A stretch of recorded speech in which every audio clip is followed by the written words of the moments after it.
Welcome back. Today I want to give you some tips and tricks on taking your toddlers fishing.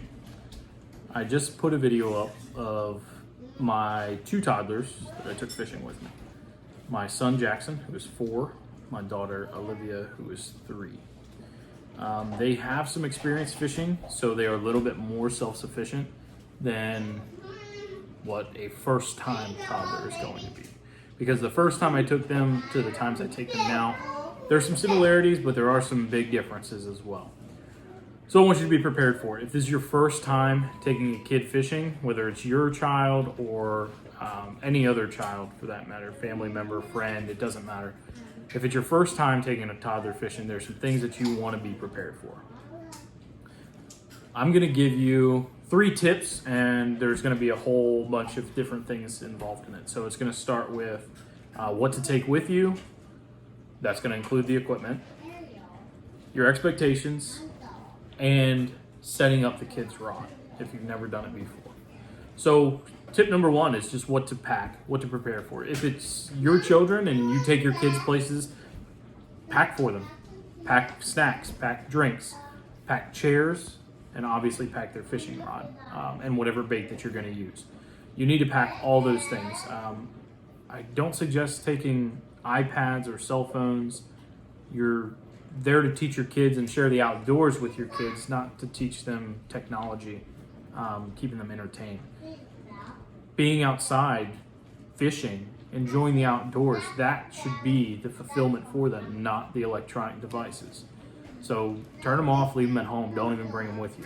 That should be it. It should be everything that you're gonna need to keep them entertained. Sunblock, sunscreen, and bug spray. Those are also your big ones. Depending on time of year and depending on where you're going, you might need some bug spray as well. So next I want to go into expectations. That's tip number 2, is your expectations. Lower them. Don't think you're going to be able to go out there and fish yourself.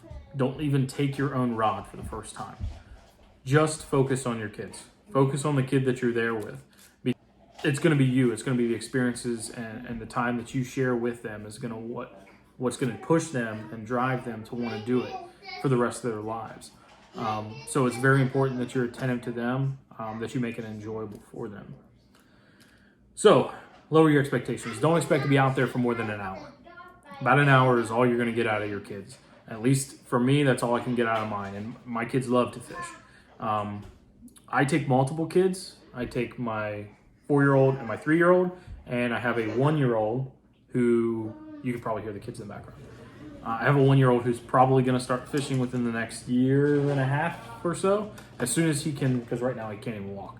But as soon as he can walk and kind of sit down, he's going to be fishing. So then it'll probably be me plus 3 kids. And it's a challenge. It's always a challenge taking multiple kids. It's always a challenge taking just one kid out fishing, but it's always worth it. It's definitely worth it when that kid hooks their first fish, which there's a video that I can link to with my daughter Olivia catching her first fish, which was amazing. So lower those expectations. Plan to be out for about an hour. And last, I'm going to talk about setup. How are you going to set up this kid's rod? I have Jackson's rod, my son Jackson. He has his Spider-Man Shakespeare rod.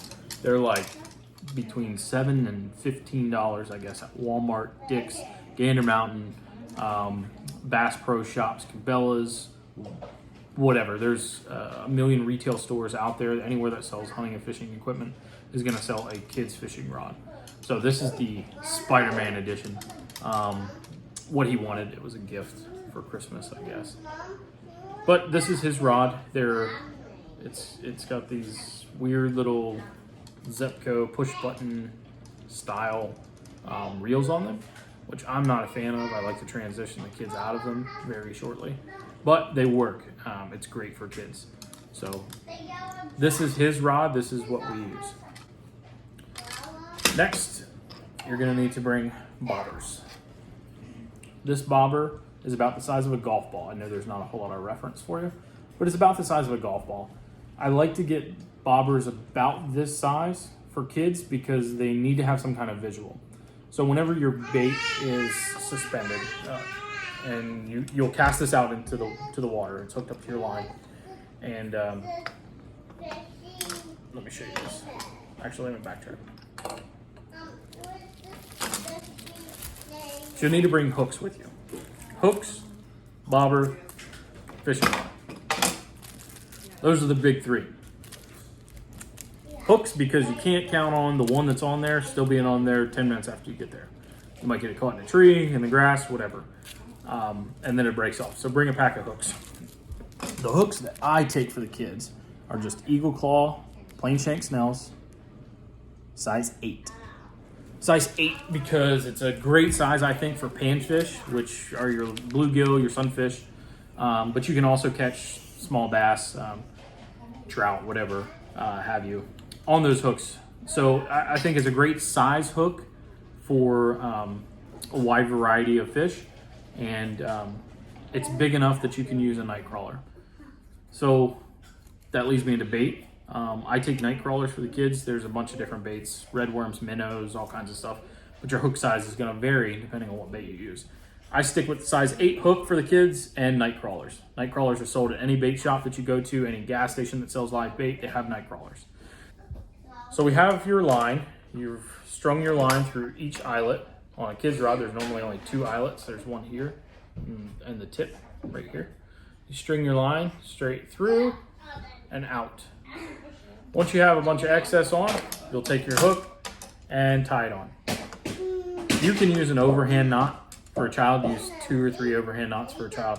I'm not going to teach you how to tie a bunch of different variations of knots. There's a lot out there, and if you want to take the time to learn one, absolutely do it. I encourage you to do it.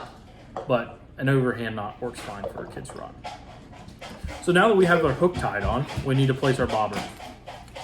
I will generally go about 12 to 18 inches above the hook or the bait, and I'll attach the bobber. So the bobbers can get tricky if it's your first time. There is a button on top. There's always this button. Sometimes it's red, it's white, it's black, it doesn't matter. So when you press this button, a little hook comes out of the back. So what you need to do is hook that hook to your line and let go of the button. Now the bobber is hooked on, but as you can see, it's only hooked on at one place. So it has a tendency to move and slide. So if you're fishing and you've only hooked it in one spot, well, the bobber is going to slide every time you cast. So what you can do is take your line and wrap it around towards that button side. Once you get down to the button side, you can see the hook. You need to put your thumb or another finger over the bottom where you just attached your line and press down. Now that's going to expose another hook on the button side. You can kind of see in my fingernail there. Now you need to loop your line through there. Once you've looped your line through the other side of your button, you're going to have 2 points of contact on your bobber. So then your bobber won't slide down the line. Okay, so that's it for a bobber. Like I said, it's 12 to 18 inches. Above your bait is typically where I will hook it.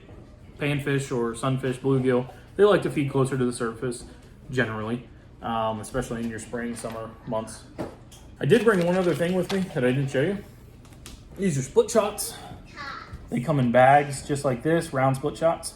They also come in a red container with a clear lid that's spin top, and it's got a little cutout on the side that you can spin it, dump out whatever size you want, and then attach them to the line. They're pretty easy to use. You just put them on the line wherever you want. Now I switched out the other video that I did. It was super windy, so the bobber, anytime we casted it, would come back to the shore. So I took the bobber off and I attached 2 split shots about 12 to 18 inches up the line. That allows you to fish off the bottom and the bait no longer floats towards the shore. It'll stay in place. It's kind of like an anchor for whatever bait you're using. Harder to keep the kids interested because they don't have a visual reference of a bobber, but it works a lot better than reeling and casting and reeling and casting and reeling and casting 100 times for a kid. That's about it when we're talking about taking kids fishing. Fix that bobber. That's all I have for you on tips to take your toddlers or kids fishing. We want to keep their interest as best we can, but again, fishing and the outdoors should be fulfillment enough for them. Don't bring the iPads or the cell phones or whatever other tablets they have, those devices. Let them enjoy nature. Let them be kids. Let them play in the dirt. Let them play in the water and have a good time. That's all I have for you today. It's Tagged Out TV.